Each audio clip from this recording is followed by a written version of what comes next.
Shalom Vracha, les filles, j'espère que vous êtes en pleine forme à l'approche de Shabbat.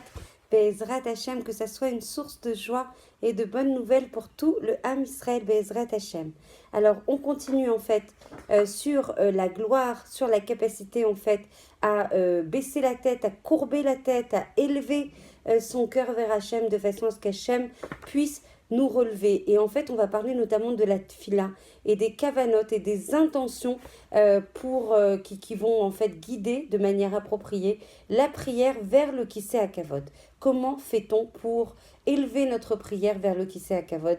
Et donc justement, certes courber la tête et baisser les yeux, mais élever son cœur et élever son cœur par la prière, qui est la avodat alev, le travail du cœur, en tournant sa prière vers le trône céleste. Dans son commentaire sur Brachot, Rabbeinu Yona décrit le processus menant au développement d'un état d'esprit approprié à la prière.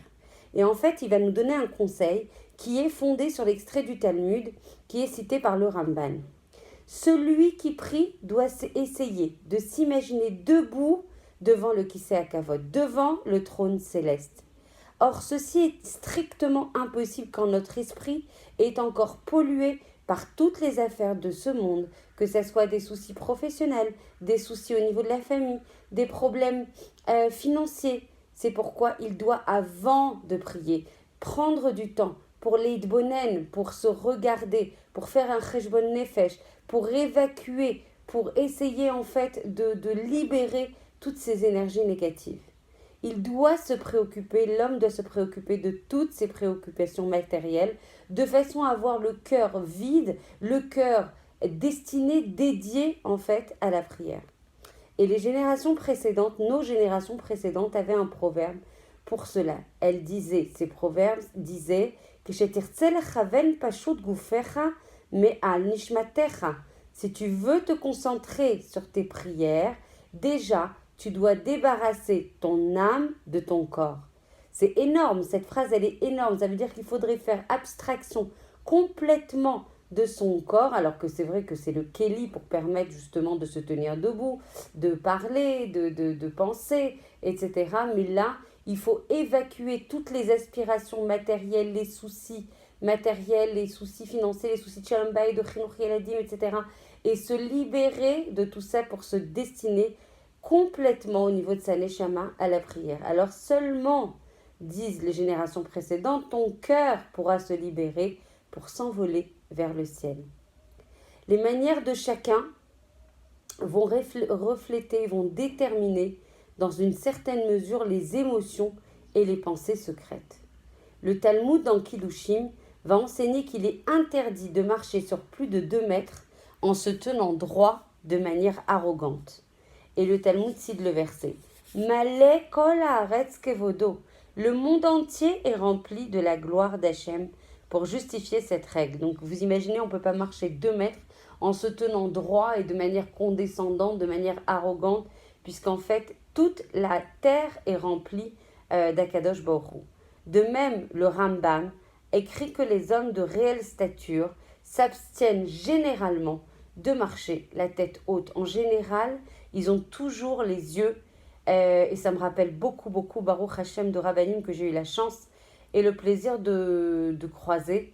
Vraiment, c'était assez impressionnant de voir au-delà des effets de tsniout, mais de manière générale, même à un homme, ils avaient toujours les yeux baissés et c'est extraordinaire d'humilité. Donc au contraire, le sage devrait toujours baisser les yeux comme s'il était en train de prier. Mais la droiture du maintien n'est qu'une expression extérieure des sentiments intérieurs.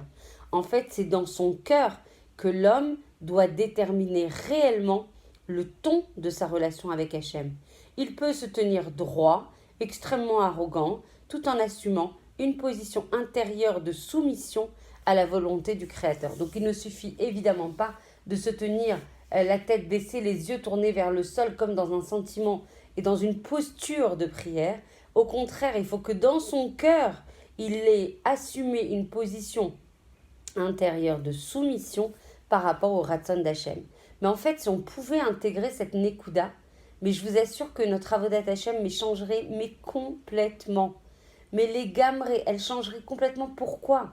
Parce qu'en fait, pourquoi on ne fait pas tout ce que nous demande Akadosh Baruch Hu? Pourquoi on chouine sur certaines choses? Pourquoi certaines choses nous paraissent plus compliquées que d'autres? Tout simplement parce que nous, on fait passer notre Ratson avant celui d'Akadosh Baruch Hu. Or, si on réalisait en fait que la gloire, que la gloire, le kavod ne revient qu'à Kadosh Baruch Hu, que toute la terre est remplie de ce kavod, de cette gloire, que nous, on doit avoir un cœur soumis, un cœur en fait intérieur, inférieur, c'est-à-dire complètement dédié, remis à Akadosh Baruch Hu. Alors, ce que dirait Akadosh Baruch Hu, on le ferait.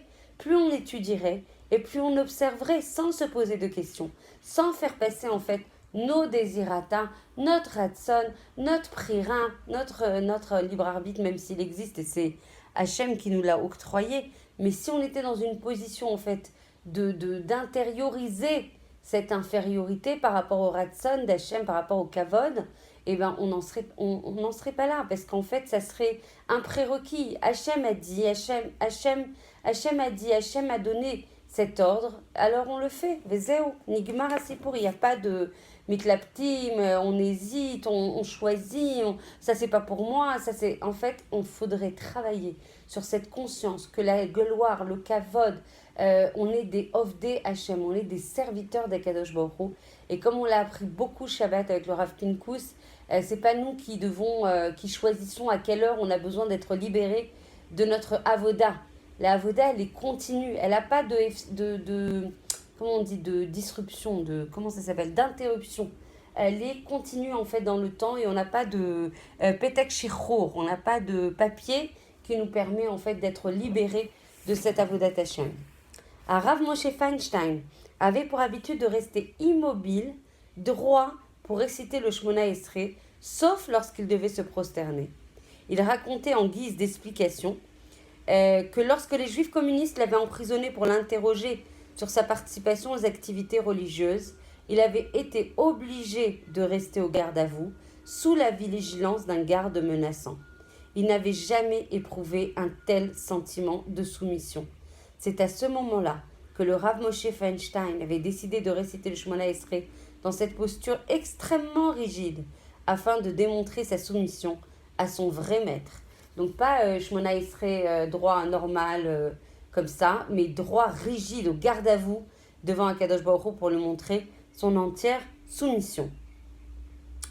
Au cours des dernières générations, les sages ont souvent jugé utile de s'exercer à garder les yeux baissés, et le Reshit Chochma dans Shaarei Kedusha rappelle: celui qui regarde par terre se rappelle qu'il n'est que poussière, et qu'à la poussière il retournera. Il évitera ainsi les tentations, des plaisirs éphémères, des plaisirs superficiels de ce monde. Et le Pélé Yoetz explique que l'on peut diminuer son désir des possessions matérielles en contemplant la poussière, maigre fondement de toutes les choses physiques. C'est dans la mesure où on se met ainsi à aspirer au monde spirituel que les prières seront réellement entendues, comme il est dit, Vesach enam yosha, celui qui baisse les yeux sera sauvé. Alvaï sheniske bezrat Hashem, à vivre une vie avec beaucoup de vérité et d'authenticité, qu'on comprenne et qu'on travaille sur notre conscience, que ce monde n'est qu'un corridor, n'est qu'une antichambre. C'est un monde en fait qui doit nous permettre de nous réaliser.